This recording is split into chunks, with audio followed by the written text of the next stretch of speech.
بسم اللہ الرحمن الرحیم۔ السلام علیکم۔ روزانہ واقعات سننے کے لیے اس چینل کو سبسکرائب کریں۔ ابن عباس رضی اللہ عنہ سے روایت ہے کہ میں نے عمر بن خطاب رضی اللہ عنہ سے سوال کیا کہ آپ کو فاروق کیوں کہا جاتا ہے؟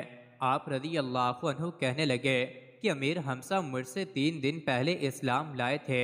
میں آپ کے اسلام کے 3 دن بعد کسی ارادے سے باہر نکلا، مجھے فلاں بن فلاں معزومی مل گیا۔ میں نے کہا سنا ہے کہ تم اپنے باپ دادا کا دین چھوڑ کر دین محمدی کے پابند ہو گئے ہو۔ اس نے کہا میں نے ایسا کیا ہے تو وہ شخص بھی ایسا ہی کر چکا ہے جس کا حق تم پر مجھ سے بھی زائد ہے۔ میں نے کہا کون ہے؟ اس نے جواب دیا کہ تمہاری بہن اور بہنوئی۔ کہتے ہیں کہ میں وہیں سے ادھر کو ہو لیا۔ دروازہ بند تھا اور کچھ دھیمی دھیمی سی آواز آ رہی تھی۔ دروازہ کھلا، میں اندر گیا اور پوچھا کہ تم لوگ کیا پڑھ رہے تھے؟ وہ کہنے لگے تم نے کچھ سنا ہے؟ چنانچہ میرے اور ان کے درمیان تکرار ہوتی رہی اور میں نے اپنے بہنوئی کا سر پکڑ لیا اور اتنا مارا کہ لہو لہان کر دیا۔ میری بہن اٹھی اور میرے سر کو جھنجھوڑتے ہوئے بولی اپنی ذلت خود کروانا چاہتے ہو؟ چنانچہ خون بہتا دیکھ کر مجھے بڑی شرم آئی اور میں بیٹھ گیا۔ میں نے کہا مجھے وہ کتاب دکھلاؤ۔ بہن نے کہا اسے صرف پاک لوگ ہی ہاتھ لگا سکتے ہیں۔ اگر تمہاری نیت سچی ہے تو اٹھو غسل کرو۔ میں نے اٹھ کر غسل کیا اور آ کر بیٹھ گیا۔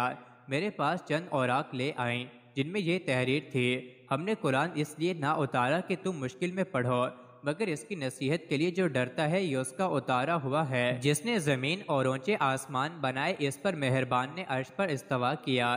اس لیے ہے جو آسمان اور زمین میں، ان کے درمیان اور اس گیلی مٹی کے نیچے ہے۔ اس کے آگے بھی چند آیات تھیں۔ اس کلام کی عظمت میرے دل میں سما گئی۔ میں نے کہا کیا قریش اس سے بھاگتے ہیں؟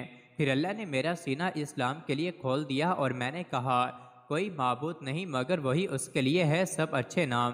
اس کے بعد مجھے نبی صلی اللہ علیہ وسلم سے بڑھ کر کوئی ذات محبوب نہ رہی۔ حضرت عمر فاروق رضی اللہ عنہ کہتے ہیں کہ میں نے پکار کر کہا اشہد ان لا الہ الا اللہ وحدہ لا شریک لہ واشہد ان محمدًا عبدہ ورسولہ۔ دار ارقم میں موجود صحابہ نے بلند آواز سے نعرہ تکبیر بلند کیا جس کی گونج حرم کعبہ تک سنائی دی۔ میں نے عرض کیا کہ یا رسول اللہ صلی اللہ علیہ وآلہ وسلم، کیا ہم حق پر نہیں، زندہ رہے یا مریں؟ فرمایا ہاں، زندگی اور موت دونوں حالتوں میں تم حق پر ہو۔ میں نے کہا پھر چھپنا کیوں؟ اس خدا کی قسم جس نے آپ صلی اللہ علیہ وسلم کو حق دے کر بھیجا، آپ صلی اللہ علیہ وآلہ وسلم ضرور باہر تشریف لے چلیں۔ چنانچہ ہم وہاں سے نکل پڑے۔ ہماری 2 صفیں تھیں، ایک میں امیر حمزہ رضی اللہ عنہ تھے، اور جب قریش نے مجھے اور امیر حمزہ رضی اللہ عنہ دونوں کو یوں دیکھا تو دل گرفتہ ہو کر رہ گئے۔ ایسی مشکل ان پر کبھی نہ آئی ہوگی۔ تب نبی کریم صلی اللہ علیہ وسلم نے میرا نام فاروق رکھا کیونکہ حق و باطل میں فرق ہو گیا تھا۔ مزید ایسی ہی ویڈیوز کے لیے چینل کو ضرور سبسکرائب کریں۔